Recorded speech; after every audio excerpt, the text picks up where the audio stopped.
क्या बीजेपी जिन नेताओं के टिकट काट रही है उन पर ज्यादा दबाव बना रही है, चाहे वो जयभान सिंह पवैया हो या फिर मुदित सेजवलकर।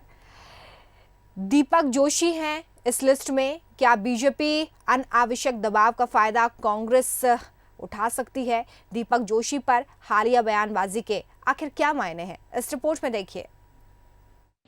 दीपक जोशी उस महान व्यक्ति के सुपुत्र हैं जिसने जीवन संघ में भारतीय जनसंघ को लेकर और भाजपा तक, और एक ईमानदार व्यक्ति का एक ईमानदार पुत्र है।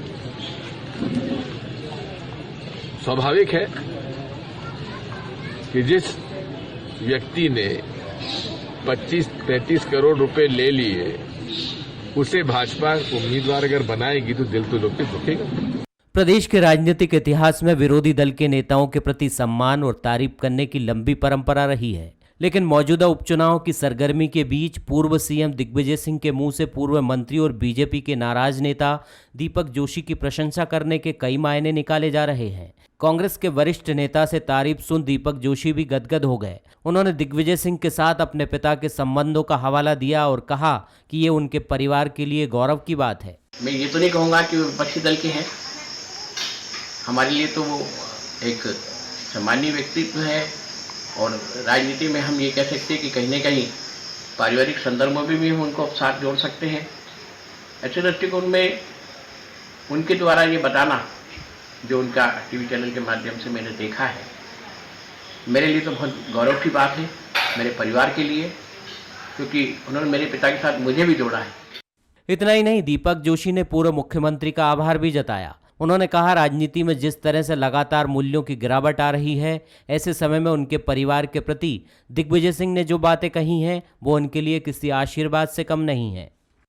मैं संभवतः दिग्विजय सिंह जी की इस आशीर्वाद को, मैं तो आशीर्वाद ही कहूँगा, मेरे परिवार का आशीर्वाद ही है, इस आशीर्वाद को किसी प्रकार से पूरा नहीं कर सकता और पूरी कोशिश करूँगा कि उन्होंने जैसे कहा है कि एक ईमानदार पिता का ईमानदार बेटा है, उनकी कोशिश, उनके जो शब्द हैं उस पर चलते हुए अपना शेष राजनीतिक जीवन को पूरा करने का प्रयत्न करें। दीपक जोशी हाटपिपलिया सीट पर सिंधिया समर्थक मनोज चौधरी का टिकट पक्का होने के बाद से सुर्खियों में बने हुए हैं। वे ये तक कह गए कि उनके विकल्प खुले हैं। हालांकि बाद में अपने इस बयान पर गलती भी मानी। इस बीच वे पिछले चुनाव में अपनी हार में पार्टी के लोगों की साजिश का दर्द भी बयां कर गए। उनके बयान के बाद उन्हें बीजेपी दफ्तर तलब किया गया। नाराजगी की खबरों के बीच बीजेपी महासचिव कैलाश विजयवर्गीय भी उनसे मिलने पहुंचे थे।